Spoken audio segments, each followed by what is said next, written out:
Hey buddy, why are you sitting alone in an empty restaurant? Just having my coffee. Why?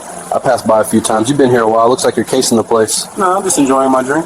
I know the owner, and he doesn't trust people like you around her. Let me see your ID. I don't have to give you ID without cause. Then stand up. I'm not playing around. Because I'm the owner of this. Officer Trevor Holloway had served with the St. Louis Metropolitan Police Department for just 9 months.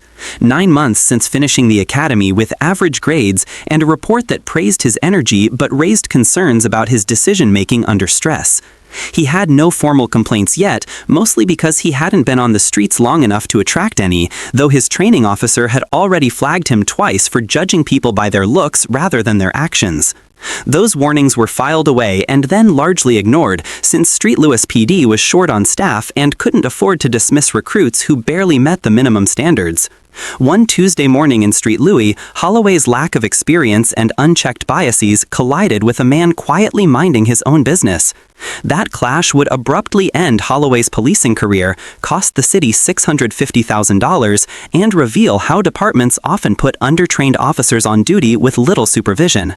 Marcus Lawson, a black man in his mid-30s, was sitting alone in a diner booth, sipping coffee in the calm hour before the lunch rush, dressed in a gray sweatshirt and jeans, scrolling through his phone and checking social media. No crime, no trouble, no unusual actions. Just a small business owner running his diner during the quiet stretch between breakfast and lunch. But Officer Holloway saw him through the narrow lens of a rookie who had learned more stereotypes than real skills. Someone who couldn't tell the difference between normal behavior and suspicious activity, and who was about to discover that making snap judgments about people in their own spaces can have serious consequences. Before we go on, where are you watching from? If this is your first time here, hit that subscribe button. Stories like this need to be told, and your support helps us share more of the truth. St. Louis, Missouri. The Delmar Loop, a lively 6-block area known for its mix of restaurants, vintage shops, music spots, and small businesses. Bustling during peak hours, but quiet in mid-morning as owners catch their breath between waves of customers. The neighborhood is full of character, history, and diversity, the kind of place where local entrepreneurs chase their dreams one customer at a time. It was 10:15 on a Tuesday morning in April. The breakfast crowd had left by 9:30. Lunch visitors wouldn't arrive for another hour. Sunlight poured through the front windows of Lou's Diner, lighting up dust particles in the air and spreading a warm glow over the vintage Formica tables and vinyl booths that gave the place its retro feel. Marcus Lawson had owned Lou's Diner for 8 years. 8 years since leaving his accounting job, taking a chance on a struggling restaurant, naming it after his father, and rebuilding it from scratch. 8 years of learning the restaurant business through trial and error, failed attempts, and successful experiments. Quiet months that tested his patience, busy seasons that proved his vision. The diner offered soul food with a modern twist, classic breakfasts with unexpected flavors, the kind of cooking that brought loyal customers and glowing reviews. Marcus had earned an accounting degree from Washington University and worked for 7 years at a downtown firm, wearing suits, crunching numbers, and feeling more and more disconnected from work that seemed meaningless. His father, Louis Lawson, had always dreamed of owning a restaurant, but never got the chance. When Marcus turned 29, he chose to make that dream his own. He researched, planned, saved, and finally took the leap. The first 3 years were incredibly tough. Long hours, tight profits, staff coming and going, broken equipment, learning to cook professionally while running a business, maintaining quality, and keeping customers satisfied. But Marcus had kept going. By year 5, Lou's Diner had become a staple of the neighborhood. By year 7, food bloggers were writing about it. Now at 37, with 8 years of ownership behind him, Marcus ran a thriving business with 12 employees, serving hundreds of customers each week. That Tuesday morning, he arrived at 6 to prepare breakfast with his morning cook. They would serve the regulars, the early risers, those who wanted coffee and conversation before heading off to their days. By 9:45, the last breakfast customer had paid and left. His cook was getting ready for lunch, and his server wouldn't arrive until 10:45. Marcus poured himself a cup of coffee, settled into his usual booth near the window where he could watch the street, pulled out his phone to check emails, and scrolled through social media for a few minutes before the lunch crowd arrived. He wore comfortable clothes because he'd be in the kitchen during the rush. His phone was in his hand as he read messages. His posture was relaxed because he was in his own space, a place he had built, owned, and controlled. He had every legal, moral, and practical right to be exactly where he was. But Officer Trevor Holloway, only 9 months out of the academy, didn't see any of that. Holloway had been assigned to the Delmar Loop beat just 3 weeks earlier. His training officer had signed him off after the minimum required field training, noting that Holloway was enthusiastic but sometimes made quick judgments without collecting enough information.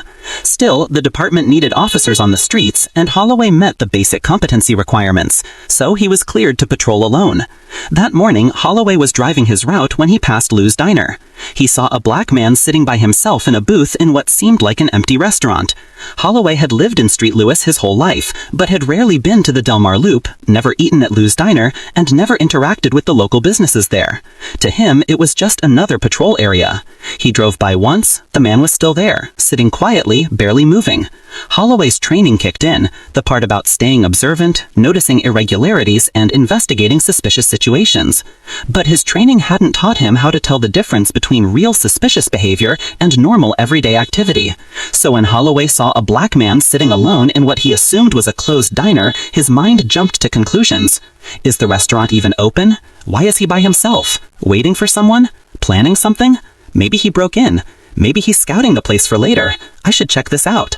Holloway drove around the block and passed the diner again. The man was still there, still alone, still just sitting.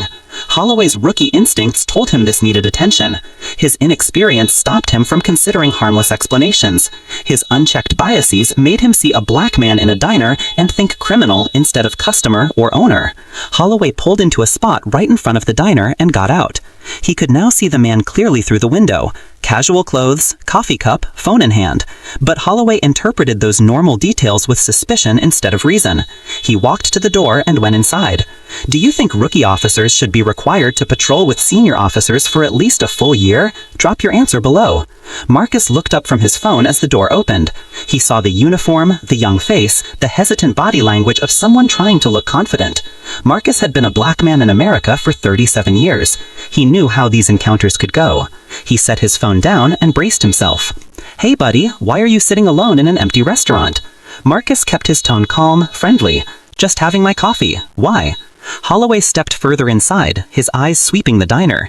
Empty tables, quiet clatter from the kitchen, one person sitting in a booth. I drove by a few times. You've been here a while. Looks like you're casing the place. Marcus felt that familiar mix of anger and weariness that comes from being judged guilty just for existing. Nah, I'm just enjoying my drink. I know the owner, and he doesn't mind people like me here. Let me see your ID. And there it was. People like you. Words heavy with centuries of bias and assumptions. Marcus clenched his jaw but stayed composed. I don't have to give ID without cause. Holloway's hand moved toward his belt near the radio. I'm not joking around.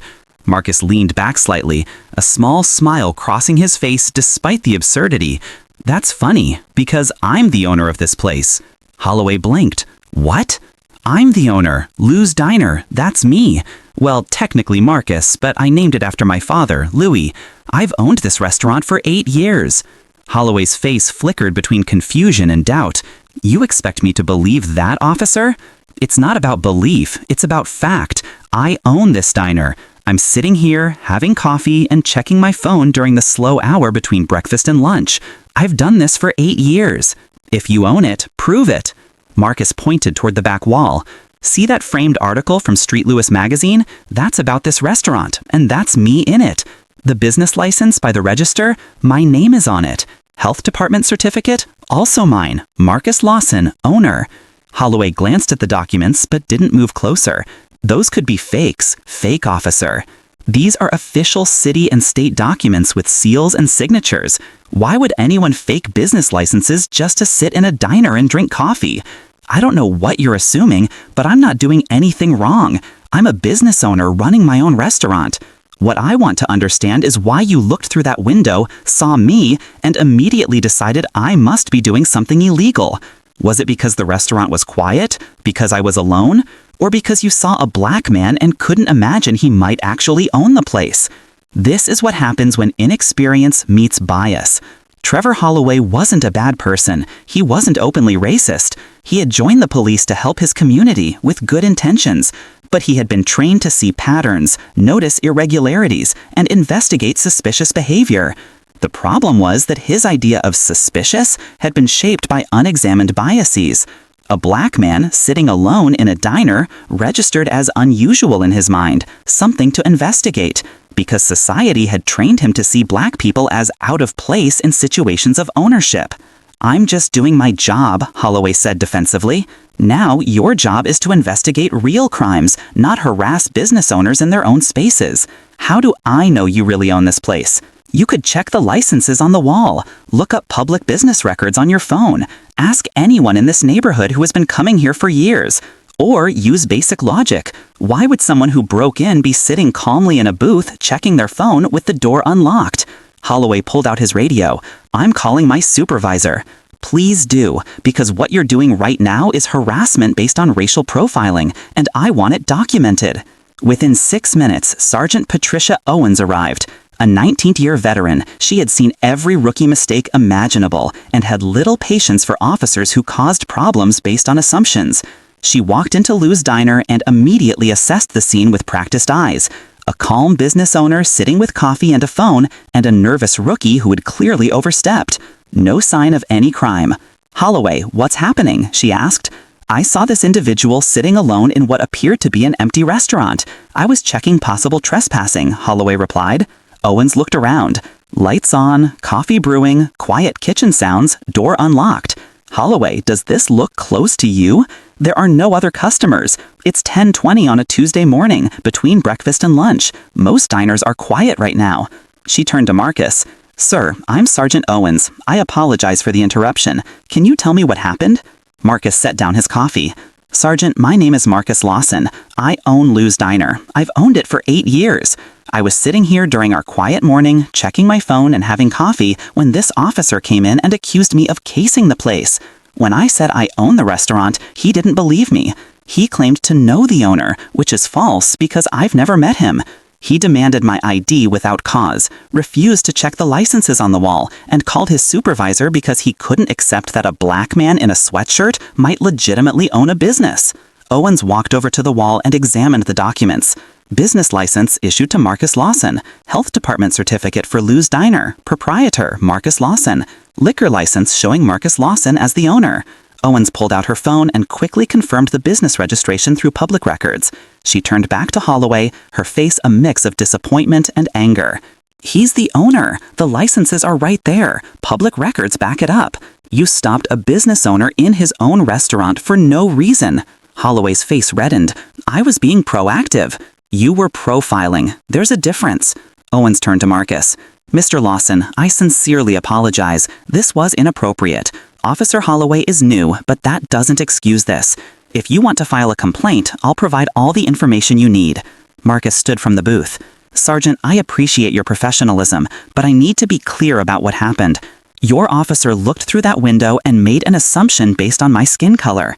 He claimed to know the owner when he doesn't. He accused me of a crime with zero evidence. He demanded my ID without legal reason. And when I told him I own this place, he called me a liar instead of taking 30 seconds to verify it. That's not rookie inexperience. That's racial bias. Do you understand? Because this isn't the first time I've been profiled. It's not the first time someone doubted I own a business, but it's the first time a police officer did it in my own restaurant. I'm 37. I've worked my whole adult life to build this place. And your 9-month rookie looked at me and saw a criminal." A regular customer entered the diner, an elderly white woman who'd been eating breakfast at Lou's for 7 years. She saw the police and Marcus's expression and immediately knew something was wrong. "Marcus, everything okay?" "Hey, Mrs. Patterson." "I'm fine, just dealing with an officer who didn't believe I own my own restaurant." Mrs. Patterson looked at Holloway with clear contempt. "This is Marcus's place. Everyone in the loop knows that. What were you thinking? Should rookie officers face stricter penalties for profiling incidents, since these behaviors often set career patterns? Let me know your thoughts." By that afternoon, word had spread across the Del Mar Loop business community. Marcus told his lunch staff what happened. They shared it with regular customers. Customers posted about it on social media. Within hours, local news outlets were calling for statements. Business owner confronted by rookie cop in his own diner. Street Lewis officer demands ID from restaurant owner. Refuses to check licenses. Police harassment caught on security camera at Del Mar Loop establishment. Marcus' own security cameras had recorded everything. Holloway entering, the conversation, Marcus pointing to the licenses on the wall, Holloway refusing to wait for his supervisor. Small business associations acted quickly. The Delmar Loop Merchants Association issued a statement supporting Marcus. The Street Lewis Black Business Network demanded immediate action. Local civil rights groups offered assistance. Within 2 days, Marcus had hired an attorney. The lawsuit named Officer Trevor Holloway. Holloway, his training officer who had signed him off too early, and the Street Lewis Metropolitan Police. The allegations included racial profiling and discrimination, unlawful detention and harassment, violation of property rights, negligent training and supervision, and emotional distress. The complaint pointed out that Holloway had been cleared for solo patrol after only minimal field training, despite documented concerns about his judgment. It argued that the department's staffing shortages had put inadequately trained officers on the streets. City attorneys in Street Lewis reviewed the case. Security footage captured the entire incident. Business licenses confirmed Marcus's ownership. Multiple witnesses vouched for his reputation in the community. Holloway had no legal reason for the stop. The profiling was clear. The city settled 19 months later, paying $650,000 to Marcus Lawson. Not the largest settlement, but meaningful for what it symbolized: accountability for a rookie whose biases were revealed before causing years of complaints. Officer Trevor Holloway was fired 4 months after the incident. The termination letter was straightforward. Officer Holloway racially profiled a business owner in his own restaurant. He made assumptions based on appearance rather than evidence. He refused to check readily available information that would have prevented this. He showed poor judgment, making him unfit for law enforcement. Employment terminated. Holloway's name was added to the National Decertification Index. His law enforcement career ended after just 9 months. He didn't appeal. His attorney told him that fighting a termination for profiling a business owner in his own restaurant was unwinnable. Holloway issued a short statement. "I made serious mistakes based on poor judgment and implicit biases I didn't recognize. I accept full responsibility and apologize to Mr. Lawson." Marcus's response was calm. Holloway is young. He acted based on how he had been trained to see the world. But the real failure lies in a system that puts undertrained officers on the streets and expects them to make correct decisions without proper supervision. 9 months of experience isn't enough. No one should have to prove they own their business to a cop acting on assumptions. Street Lewis PB introduced reforms 8 months later. Field training extended from 12 weeks to 6 months, mandatory engagement with the business community for all officers, bias recognition training before solo patrol, and earlier intervention for officers flagged during training. Marcus testified at a city council hearing. "I built this business over 8 years. I employ people. I pay taxes. I serve this community." And a 9-month rookie walked into my diner and treated me like a criminal because he couldn't imagine a black man in casual clothes could be the owner. $650,000 is what that assumption cost taxpayers. But the real cost is the message it sends. That even after years of work, even with licenses on the wall and customers who know you, you still have to prove you belong in the space you created. Why do rookie officers' biases often go unchallenged during training? Comment your thoughts. This wasn't just about one Tuesday morning. It was about a department that cleared an officer for solo patrol despite clear concerns about his judgment. Trevor Holloway had no complaints on record because he hadn't been on the job long enough. But his training officer had seen the warning signs and approved him anyway, prioritizing staffing over proper preparation. Marcus Lawson paid the price, profiled in his own restaurant, forced to defend his right to be there, treated like a criminal in a space he had spent 8 years building. Trevor Holloway's career is finished. That's consequence. The city paid $650,000. That's accountability. But money doesn't erase humiliation. Termination doesn't undo the harm of being treated like a criminal in your own business. The real question is, what changes now? Do departments extend training so rookies actually learn before patrolling alone? Do they take training officers' warnings seriously instead of focusing on staffing? Do they teach officers to verify facts before confronting someone? To question assumptions before acting? Because if we don't fix the system that put Trevor Holloway on the street after 9 months with minimal supervision, if we don't address the training that conditions officers to see black people as out of place in positions of ownership and success, then we're just waiting for the next rookie, the next victim, the next business owner who has to prove they belong in their own establishment. Comment if you think this should be mandatory.